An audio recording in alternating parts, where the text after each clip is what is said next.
தாய் தமிழ் உறவுகளுக்கு வணக்கம். இலவச தங்க மோதிரம் சற்று முன் அறிவித்தார் என்ற தலைப்பில் இந்த காணொளியை காண்கிறோம். இலவச தங்க மோதிரம் சற்று முன் அறிவித்தார் என்ற தலைப்பில் இந்த காணொளியை நாம் காண்கிறோம்.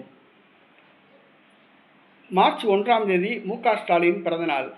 மு.க. ஸ்டாலின் பிறந்தநாள் அன்று தங்க மோதிரம் அணிவிக்க உள்ளதாக சேலம் தொகுதி பாராளுமன்ற உறுப்பினர்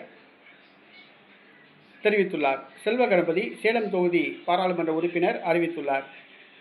மார்ச் 1ஆம் தேதி மு.க. ஸ்டாலின் பிறந்தநாள் அன்றைய தினம் சேலத்தில் மேட்டூர், சங்ககிரி, எடப்பாடி ஆகிய தொகுதிகளில் அரசு மருத்துவமனைகள் மற்றும் ஆரம்ப சுகாதார நிலையங்களில் பிறக்கும் குழந்தைகளுக்கு திமுக சார்பில் தங்க மோதிரம் அணிவிக்கப்படும் என்று அறிவித்துள்ளார். மு.க. ஸ்டாலின் பிறந்தநாள் என்பதால் அன்றைக்கி பிறக்கிற குழந்தைகளுக்கு, அதுவும் கவர்மெண்ட் ஆஸ்பத்திரியில் பிறக்கிற குழந்தைகளுக்கு சேலத்தில் தங்க மோதிரம் வழங்கப்படும் அப்படின்னு சொல்லி அறிவிச்சிருக்காப்புல.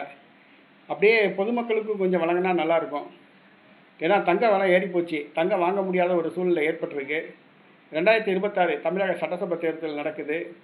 பொதுமக்கள் அவங்க வாக்குகளை கவர்வதற்காக பொங்கல் பரிசு 3000 கொடுத்தாங்க. அப்புறம் ஒரு 5000 ரூபா கொடுத்துருக்காங்க. இன்னொரு 5000 ரூபா கொடுக்க போகிறதா சொல்லிக்கிட்டு இருக்காங்க. அப்படியே இலவச தங்க மோதிர அறிவிப்பு செஞ்சால் கூட பொதுமக்கள் ரொம்ப சந்தோஷப்படுவாங்க.